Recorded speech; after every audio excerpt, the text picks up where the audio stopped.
Assalamu alaikum and a very warm welcome to you. Today we're going to dive into a really beautiful and profound selection of Quranic verses. They touch on some of the biggest questions we all have about life, about justice, and about where we find guidance. So let's jump right in. Let's kick things off with a question that I think every single one of us asks at some point. What does it really mean to live a successful life? Is it about the money we make, the status we get, or just chasing one pleasure after another? Well, the verses we're looking at today offer a completely different and I think much deeper answer. So to really unpack that answer, we're going to walk through 5 key themes that just pop right out of these verses. We'll start with the nature of life itself. Then we'll look at the system of accountability, the open door to mercy, the true test of patience, and finally, what it actually means to walk in divine light.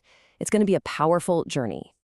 All right, so our first section gets right to the heart of it all. The verses don't waste any time. They immediately set the stage by defining what this worldly life even is in the grand scheme of things. The text gives us this really powerful metaphor right away. Life is amusement and diversion. It frames our entire existence here not as the main event, but more like a temporary distraction, maybe like a game we're playing. Think about it. All the energy we pour into things that just don't last. Now, this isn't saying we shouldn't live our lives fully, not at all.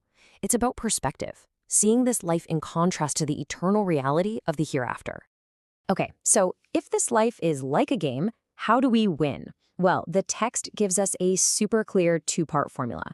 First up is iman. That's a sincere, deep-rooted faith in God. And the second part is taqwa, which is this profound sense of God consciousness that guides everything we do. It's this incredible combination of faith in your heart and conscious action that becomes the true currency for eternal gain.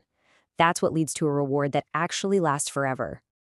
Okay, so that sets the stage. Now let's see how it all connects.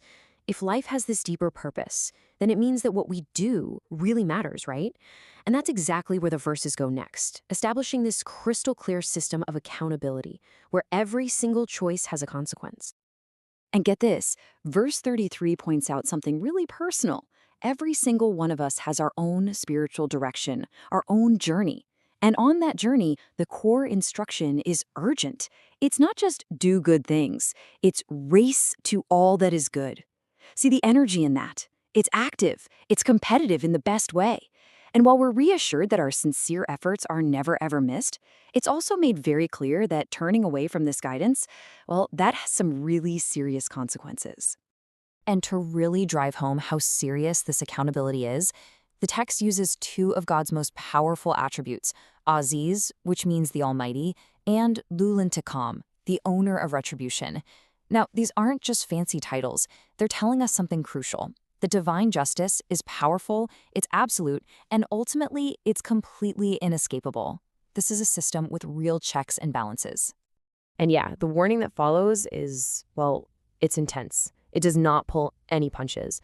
For those who knowingly turn their back on the signs of Allah, the text states it plainly, for them is a severe punishment.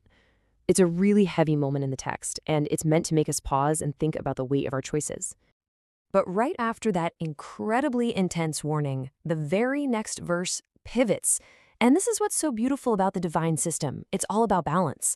Just when you feel the weight of justice, you're shown this wide open door to mercy.